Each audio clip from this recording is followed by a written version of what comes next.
Okay, so today we will talk about liquid crystal displays, like the one that we have on our development kit. And you might think, oh, liquid crystal displays is some old technology. Why would we study it? Uh, beautiful color LCD displays would be much more interesting. But the reality is that these liquid crystal displays, they have some amazing properties for which in many applications they are still used. So first of all, this liquid crystal display is extremely cheap. Okay, so such a segmented LCD display would only cost maybe 50 cents, under €1. You can buy them on eBay or in uh, some regular places, but they're extremely cheap. So let's check out the price, for example, for a simple liquid crystal display with a segment, this segmented LCD. So under auto electronics, displays, and yeah, LCD displays with digits. So these things, they are really, really cheap. Uh, for example, here they start at something like €1.50, and they usually just have a simple display that shows, for example, numbers. But you can also find on the internet displays that are more uh, that are better for your application. For example, just an example, we had once a project where we needed to make a simple timer, and the task was that the entire device should cost less than €10.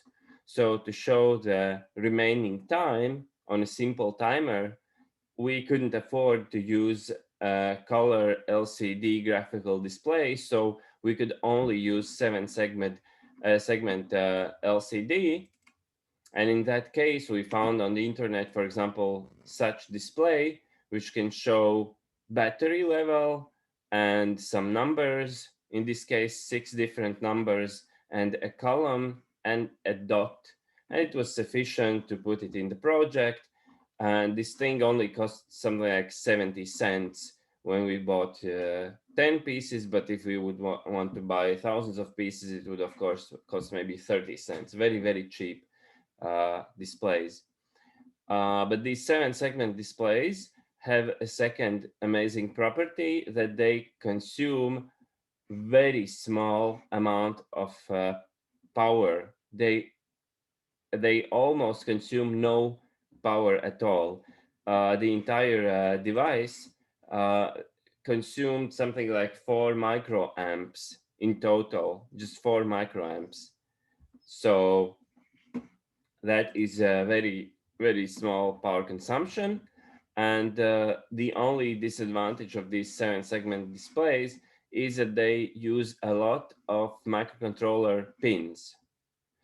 But usually they are made in such way that there are some common pins. For example, in this case, 5 pins are, uh, 4 pins are called common pins, and other pins are used to control certain segments.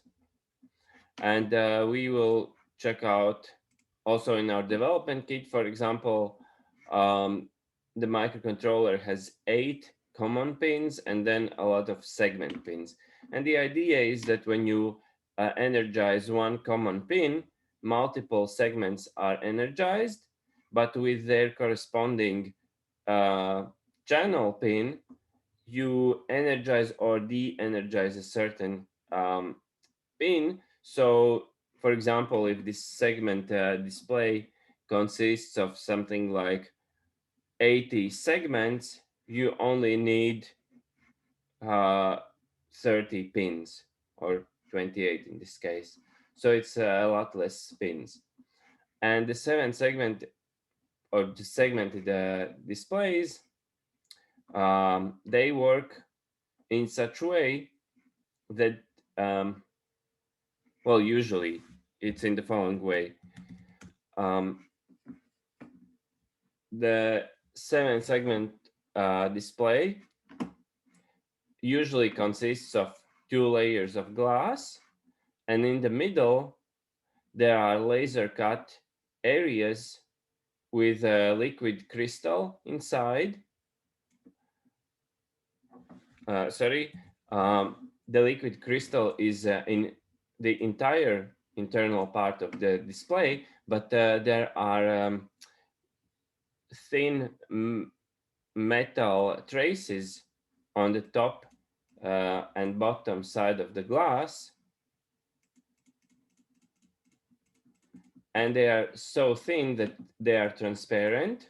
They use some transparent material, and they are cut in such a way that you have some number, for example, number 8.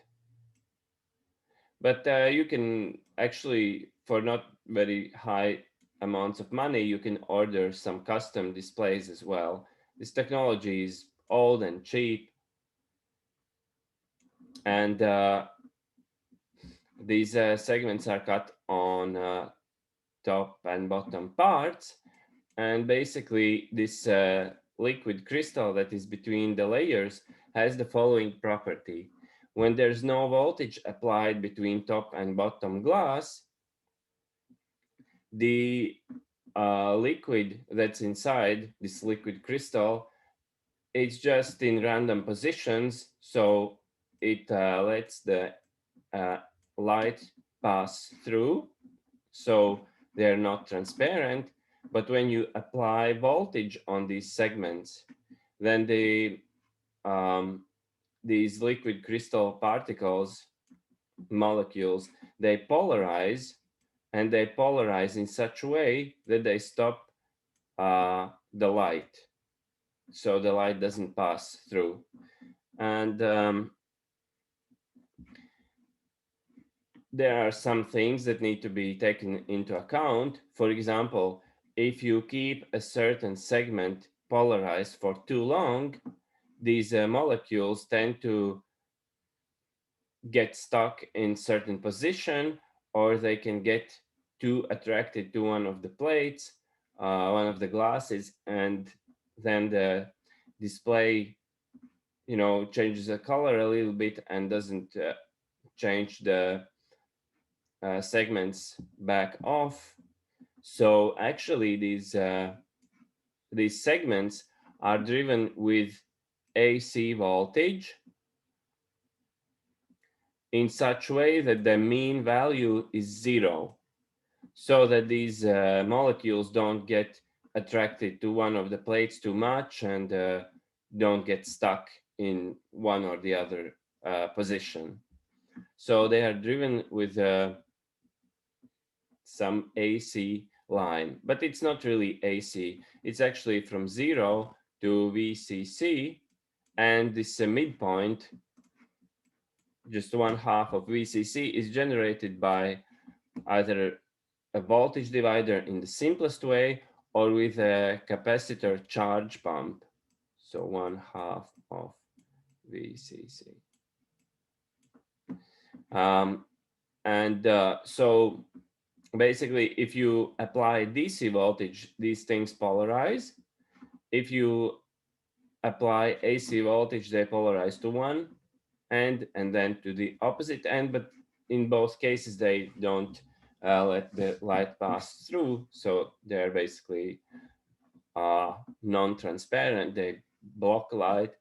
And if you switch off the voltage, then you keep it at the midpoint. And in that case, they are just de-energized and let the light pass through. So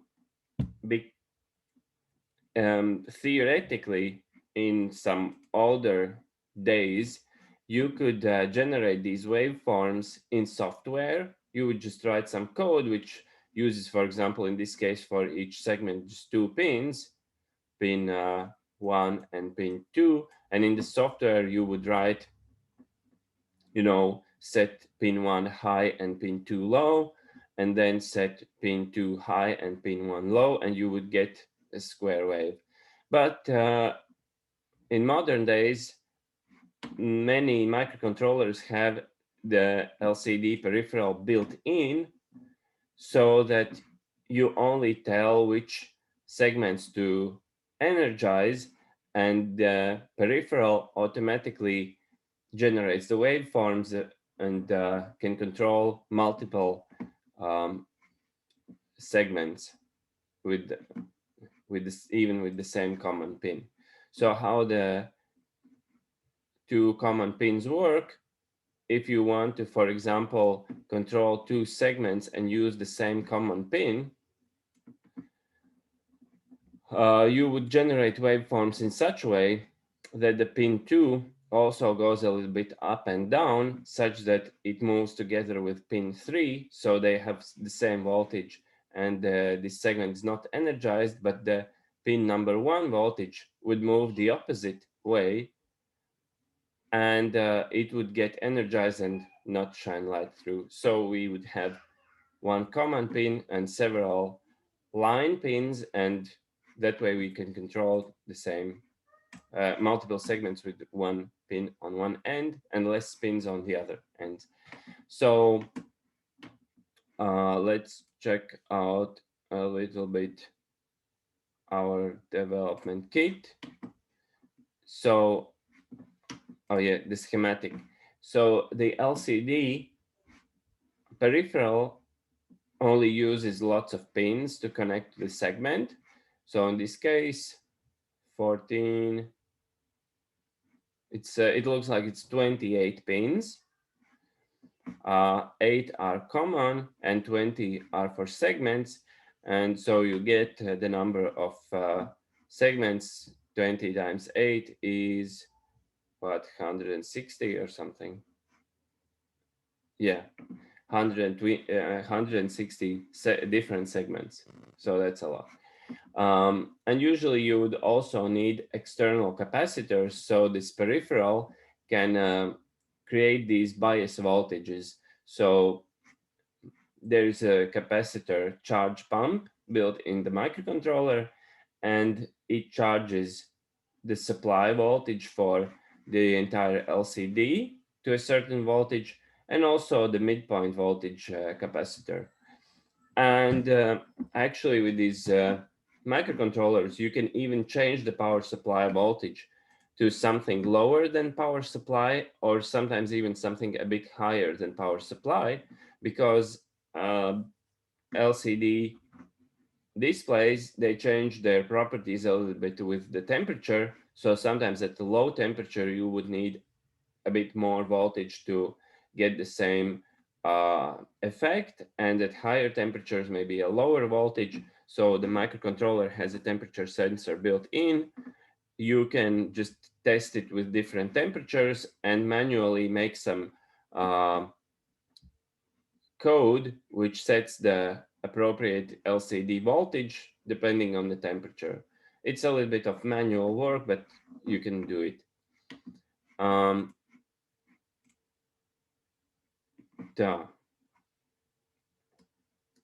So LCD is here, and now let's also look at the LCD from the programmer's point of view. LCD. Okay, so basically this thing is pretty much integrated, and when you select a microcontroller for an LCD application, you need to check out how many common lines and segment lines you can drive. Some cheaper microcontrollers maybe only have 4 common lines and then 16 segment lines or something like that. You can just check that out. And as you can see, the LCD driver only consumes less than 900 nanoamps. So it's under 1 microamp of power. So it's very, very low power. And this is the reason why, for example, in smart meters, like water meters or power electricity grid meters, they use these segmented displays. And I've also seen heat meters, which are not even connected to mains power. They run from battery, and they can run from the battery for some like 20 years because they have this LCD display, which consumes almost no energy at all. So the battery works for 20 years, and then it can be replaced. Maybe the device is too old to be used. So they're actually pretty useful. And also these LCD peripherals often can also automatically blink some segments. For example, in this case, we have a display that displays time, and we can program that this column would automatically blink at once per second, for example, so that you see that the LCD is working, the device is working, but the software is not involved in blinking the seconds counter every 1 second, for example. So you can save a lot of energy. And usually, the use of LCD displays, uh, segmented LCDs, is pretty straightforward from the hardware perspective, because in the hardware, you just have to check out in the datasheet which pins are common and which are for line. We can check it out in the datasheet, in pin definitions. Um, okay, we have 995, I think.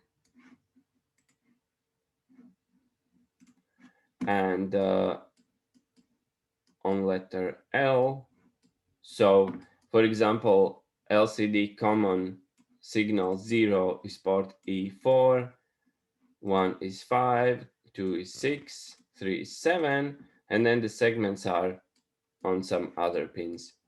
And you just observe this thing, you drag the traces on the PCB in such a way that the common signals connect to the LCD display's common pins. So common pin number 1 is 17, COM2 is 16, 15, and 14. And on the PCB, actually the connection is pretty straightforward. The LCD connects straight to the microcontroller, and you don't even need any external components, only two capacitors for the LCD charge pump at the microcontroller. So very easy to use. And the only thing that can cause problems is the software, because as you can see, internal part of the LCD is pretty crowded, a lot of things happening. First of all, you would need to configure the voltage for the segments. You can use just power supply, or you can use this capacitor charge pump generator. Then you need to configure the segments, which segments are used, which are not used, and which segments correspond to which common pin.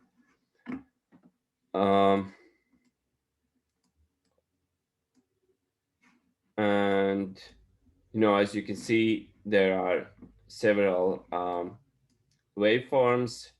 You can use just two voltages, but in this case, and actually in most cases, the voltage that is generated has 0 level, which is ground. Then it's 1/3 of the power supply, 2/3 of the power supply, and the power supply.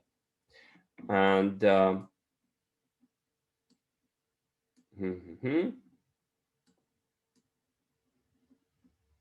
yes, and so in normal situation, you can use, the microcontroller generates these AC waveforms just to make sure that the segments are not DC biased and don't get old. And but actually you don't have to worry about it because it's done in the software automatically. And in real life, what usually people would do, they wouldn't really read this long data sheet with so many informations, um, because mostly the microcontroller manufacturers have some example code. So in the Simplicity Studio, you would create a new example project, and okay, whatever. You would use an example project, and you would find something that has LCD inside. Sorry. And here's, for example, an example code with LCD, and you would create such example, and there you would have a code which basically shows you how to use the LCD.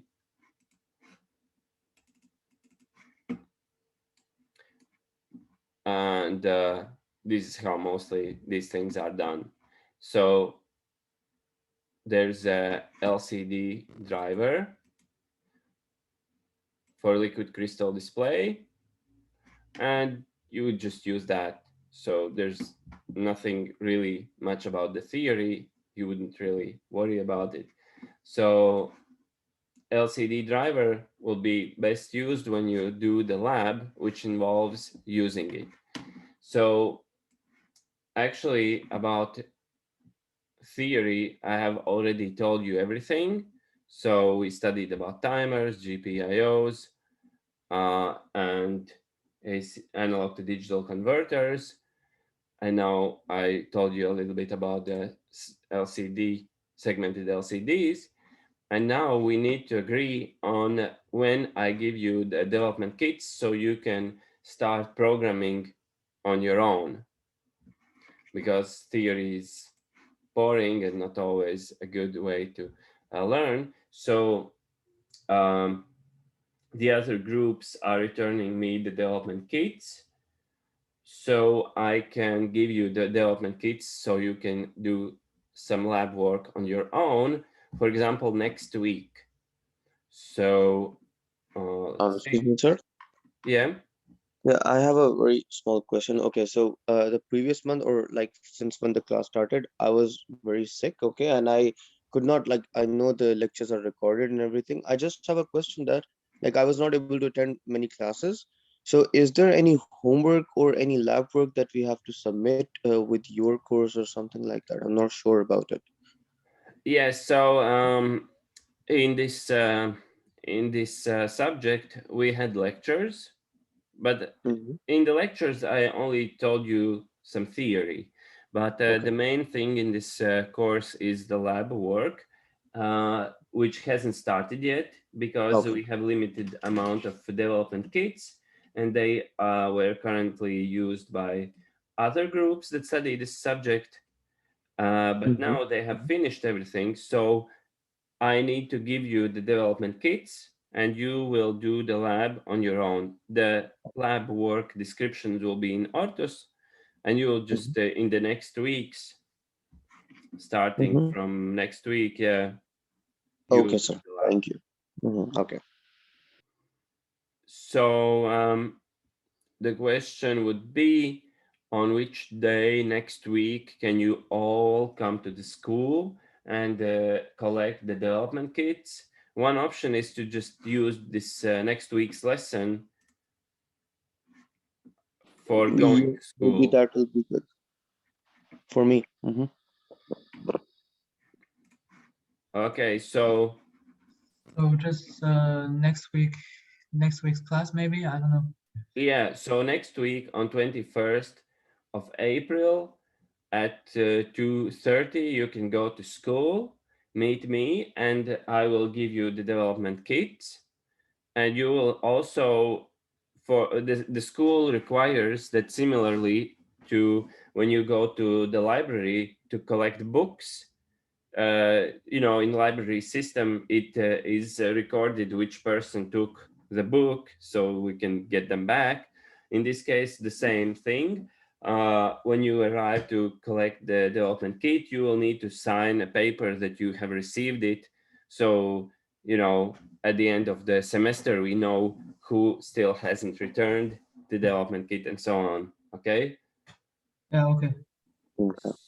So, just plan to come to school on that day so that you come and collect the development kit. So, but like where? Like which room? Um, it is in room number 418. 418. Okay. Yes. Okay. And to be double sure, I will also send an email. So, with this information. But yeah, next All week right. you can collect the development kits, and then I will put the lab work, and you'll be able to start doing it. It will be much more interesting. So we would like do the lab work in the faculty, or we take it back and do it like at our home. You will do it at home. So I will give you development kits. Each Okay. person will receive this giant gecko development kit, which I showed you here, this thing, and you will go home with it, and you will install Simplicity Studio, this program on your computer, and then you will connect this development kit to the computer, and you will be able to write some code and flash it to the microcontroller, and you will see whether this thing works or not. And Okay. you Okay. Okay. and you will also have some code will be shown to you, and some code you will have to write on your own and upload to Artus, and I will use that code to evaluate your your performance in this subject. Oh, okay. So do we have like some lab work instruction maybe? Yes, I will put it in Artus. Okay. And you will have time to do all, I think it's something like 6 lab works until the end of May, something like 28th of May, by the end of the semester. And then I will review what you have put in Artus. You will return the development kits in the first uh, week of June, and you'll get your marks around the same time. So like in total, how many lab works do we have? Um, Currently, it's 6. Maybe it will be 7. Wow. But Really? they're actually pretty easy. The Latvian group said it's almost too easy, some like 45 minutes for each lab. So basically like one task per week, right? Yes, one Okay. task per week, but don't worry, Okay. Okay. they're simple.